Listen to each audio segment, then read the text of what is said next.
52 minutes, une émission de télé. Là, vous serez debout, mais je pense que vous n'allez pas vous ennuyer. Et puis, à ce moment-là, on dévoilera la marque, le logo de la marque. Parce que la marque, vous allez la prendre, ce n'est pas uniquement un logo. Si c'était un logo, il ne fallait pas faire tant de foin, si j'ose dire.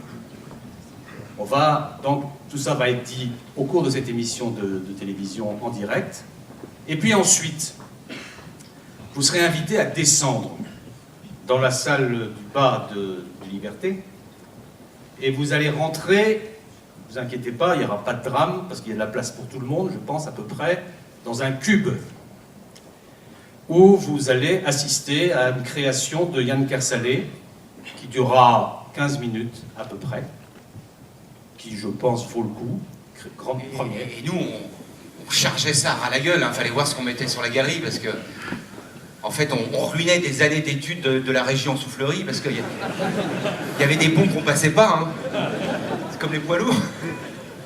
Ah, les départs en Bretagne, c'est... Mon père, toute l'année, il pensait, pour lui, c'était une vraie fête. Fallait le voir, dès qu'on passait Le Mans, à travers la vitre baissée, il gueulait « Vous sentez l'air iodé ?» Et alors après, il y avait le panneau des Gemermat. Et alors là, on le tenait plus. Là, il dansait le jabado devant son miroir de courtoisie. On aurait dit un peu, comment elle s'appelle, Chantal Goya, lâchée au rayon jouet de la Samaritaine. Alors après, bon, quand on arrivait sur place, dans les Côtes d'Armor, parce qu'au sud, il fait trop chaud,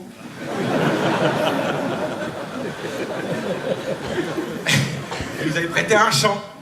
Le chant de la tante Sophie. Il y avait un lavoir à côté, c'était pratique. Et là, il fallait installer la guitoune, la tente, quoi. Et ça, c'était l'affaire du père. Mon frère et moi, on essayait d'être sur le coup, on suivait avec le plan dans la main. Alors, la tente, c'était un modèle Estérel. 9 places. Avec des penderies amovibles dans tous les sens. On l'avait gaulé en famille au BHV avant de partir.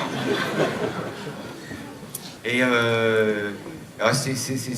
c'était chaud. Je sais pas pourquoi je vous parle du camping. Mais oui, non, mais la mer, enfin quand même, la mer, elle est comme... Enfin, faut pas me lancer sur la Bretagne, hein, parce que moi j'ai...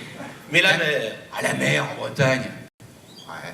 Michel Lebris, il en a parlé tellement magnifiquement, avec ses allées et venues, la mer, c'est jamais le même paysage marin. Bon, le matin, t'arrives pour piquer une tête, la mer, elle est haute. Tu reviens l'après-midi, la mer, elle est... Et donc, t'as 3 bornes à te taper.